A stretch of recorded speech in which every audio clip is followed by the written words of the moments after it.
Bab 73. Basten bersama wanita lain. Pak Aguso yang sedang kacau pemikirannya, ia kembali memastikan pria yang ia lihat itu, apakah menantunya atau bukan. Dia mencoba menetralkan emosinya. Basten, ucap Pak Aguso ketika memperhatikan kalau pria itu ternyata suami putrinya yang kini sedang berbaring di ruang perawatan di rumah sakit. Dasar sampah. Emosi Pak Aguso semakin meledak melihat Basten yang sedang membantu si wanita itu untuk masuk ke rumah sakit. Di waktu yang bersamaan Altar datang ke rumah sakit tempat si Basten membawa si wanita untuk diperiksa kondisinya. Dia kenapa Bas? Tanya Altar pada Basten yang sedang membantu beberapa suster yang menangani si wanita tersebut. Aku juga gak tahu Tar. Tiba-tiba saja tadi di kantor perutnya sakit. Tolong kamu coba hubungi suaminya dulu. Basten memerintahkan Altar untuk segera memberitahukan kepada keluarga si wanita. Seraya menunggu hasil pemeriksaan dokter, Basten dan Altar kini sedang duduk di ruang tunggu di depan ruang perawatan si wanita. Bas, bentar dulu ya, gua mau beliin kopi di depan. Ucap Altar saat melihat Basten yang sedang membutuhkan secangkir kopi karena kecapean. Iya, udah kamu telpon tadi suaminya. Basten kembali memastikan apa yang ia perintahkan tadi pada Altar. Udah, dan sedang menuju ke sini. Jawab Altar sambil pergi membeli kopi. Tidak terasa, hari mulai menunjukkan pukul 4.30 sore, dan saat itu Basten hanya terlihat kasihan dengan kondisi karyawannya itu, tanpa mengingat istrinya yang saat ini juga sedang berbaring di rumah sakit. Ini Bas. Altar sambil menyodorkan gelas kopi. Ini udah sore, apa kamu gak kabari bini lo? Altar mengingatkan Basten terhadap kesibukannya yang selain menyambut kedatangan rekan kerjanya tadi. Oh iya. Dengan buru-buru Basten langsung mengambil ponselnya. Astagfirullah. Basten kaget saat melihat panggilan tak terjawab di layar ponselnya yang lebih dari 20 kali panggilan. Kenapa Bas? Tanya Altar dengan cemas. Ibu mertua sama bini gua tadi nelpon Tar, tapi gak terasa karena kesibukan tadi. Jawab Basten sambil membuka pesan teks dari ibu mertuanya. Basten. Canari lagi di rumah sakit, dia keguguran. Isi pesan teks tersebut. Seketika wajah Basten langsung pucat dan gelas kopi yang sedang ia pegang terjatuh hingga mengeluarkan suara pecahan yang begitu keras, dan di waktu yang bersamaan suara petir dengan aliran hujan yang semakin deras terdengar, seraya ikut merasakan kehancuran hati Basten saat itu.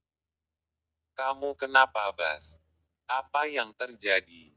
Altar ikut cemas dan khawatir saat melihat wajah Basten yang tiba-tiba pucat. Canari keguguran Tar. Suara Basten terdengar sedang menahan tangisnya. Ya Allah. Wajah Altar langsung pucat setelah mendengarkan perkataan Basten. Kamu kesana dulu. Biar aku yang jagain dia. Nanti aku jelasin sama keluarganya. Ucap Basten yang mengambil alih untuk menemani si wanita tadi. Tanpa berpikir dua kali. Tanpa basa-basi Basten langsung pergi di tengah hujan deras menuju tempat istrinya dirawat. Dan saat itu yang terlintas di pikirannya pasti saat ini istrinya sedang merasakan kesedihan yang sangat mendalam. Hatinya pasti sedang hancur karena kehilangan bayi mereka. Di waktu yang bersamaan sebelum Basten tiba, di rumah sakit tempat Canari dirawat, di sana sudah ngumpul beberapa orang keluarga inti untuk menemani Canari. Dan saat itu Canari masih belum sadar diri dari penyakit yang ia alami. Di depan rumah sakit, Seorang suami yang sedang merasakan sakit, menangis, dan khawatir atas kondisi istri yang sangat ia cintai, telah tiba dan segera berlari menuju lorong ruang istrinya dirawat. "Chan," seru Velty saat melihat adiknya menggerakkan selaput matanya. "Sayang, kamu udah sadar," ucap Ibu Shirley yang sedang tengah dalam tangisannya memeluk tubuh putrinya yang barusan kehilangan bayinya. Canari masih mencerna apa yang sebenarnya terjadi. Perlahan dia menguatkan selaput matanya untuk dibuka, dan jelas yang pertama ia rasakan ialah rasa kaget saat melihat semuanya sudah ngumpul di sana. Beberapa detik kemudian, ia langsung mengingat kejadian sebelumnya. Dan jelas setelah ia berhasil mengumpulkan ingatannya, dia kembali menatap Liri dengan penuh keluh sang kakak. "Kak Velty," suara parau sang adik. "Iya dek, kakak di sini," jawab Velty dengan nada pelan, sambil menggenggam erat tangan adiknya. Saat itu Canari ingin sekali meraih dan memeluk tubuh sang kakak, tapi apalah daya, tubuhnya masih sangat lemah dan tak kuat untuk keinginannya memeluk sang kakak. "Kak," nada Canari kembali terdengar pelan memanggil sang kakak. "Iya dek, kamu jangan terlalu bersedih. Kita semua juga ikut bersedih kok." Velty mencoba menguatkan hati sang adik sambil memegang erat tangan adiknya. Canari kembali meraih tubuh kakaknya untuk ia peluk, dan Velty hanya pasrah dan membiarkan tubuhnya dipeluk oleh adiknya. "Kak, aku ikut sedih kak," bisik Canari pelan dalam pelukannya dengan Velty. Seketika Velty langsung menanggapi maksud adiknya. Ternyata tangisannya bukan karena dia kehilangan bayinya, tapi sedang menangisi dirinya yang sedang hancur saat ini.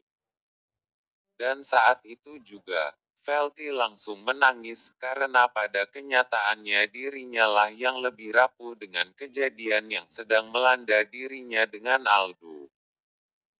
Pak Aguso yang sedang kacau pemikirannya, ditambah dengan tangisan kedua putrinya yang membuat dia tidak tahu harus berbuat apa. Dia mencoba menenangkan dirinya dan keluar dari ruangan perawatan putri bungsunya itu. Beberapa langkah dia melewati pintu ruang perawatan Canari.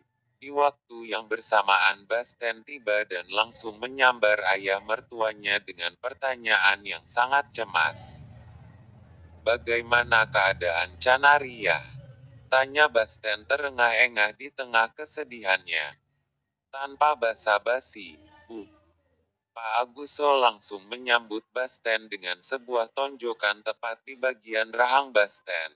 Belum selesai Basten mengelus bagian rahangnya yang sangat sakit karena tonjokan ayah mertua berambut gondrong itu. Tonjokan kedua kembali mendarat di bagian wajahnya. Saat itu terlihat jelas wajah tidak jijik Pak Aguso saat melihat Basten. "Ada apa ini ya? Aku salah apa?" Basten terlihat bingung saat menatap ayah mertuanya. "Jauhi anak saya. Dasar pria sampah tak berguna," sentak Pak Aguso. Tanpa basa-basi, Basten langsung menerobos dan melewati tempat berdirinya ayah mertuanya dan saat itu Pak Aguso kembali meraih dan mencengkeram kerah kemeja Basten dengan kasar. Basten yang sudah sangat emosi. Dia juga mencengkeram kerah baju ayah mertuanya dan berkata, "Aku suaminya. Kamu yang harus menjauhinya." Sentak Basten seraya mencampakkan tubuh ayah mertuanya di dinding. Dan akhirnya Basten berhasil masuk, sambil tersenyum melihat istrinya yang sedang berbaring di atas ranjang. "Mas," sapa Canari sambil tersenyum bahagia melihat kedatangan suaminya. "Maafkan aku sayang, aku terlambat datang," keluh Basten sambil memeluk erat tubuh istrinya yang sedang sakit hati. "Mas, maafkan aku. Aku tidak bisa menjaganya." Ucap Canari pelan dan tangisannya kembali pecah di pelukan suaminya. Udah kamu jangan sedih. Selagi kamu baik-baik saja, semua gak penting. Udah jangan nangis lagi. Basten menguatkan hati istrinya yang menyalahkan dirinya karena tidak bisa menjaga bayi mereka. Wajah kamu kenapa, Mas?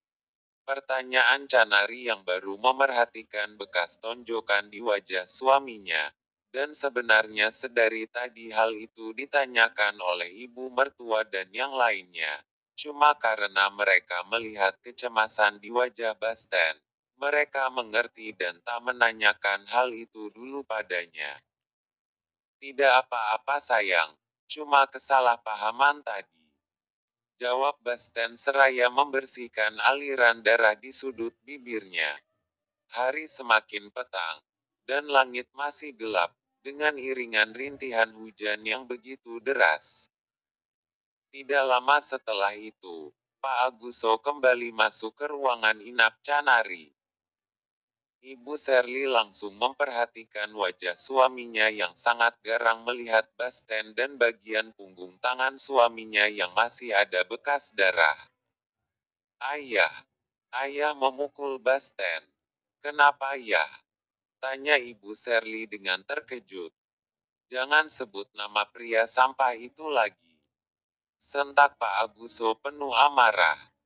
Ya, ini bukan salah Basten. Ini semua sudah menjadi kehendak yang maha kuasa. Shirley mencoba memberikan pencerahan kepada suaminya, sebab pikirnya penyebab Pak Aguso marah, itu karena keguguran Canari. Dia itu pria sampah. Sekali sampah, tetap sampah. Amarah Pak Aguso benar-benar menguasai ruang perawatan Canari. Seraya mengingat kejadian sebelumnya saat Basten sedang bersama dengan wanita lain. Lanjut ke bab berikutnya.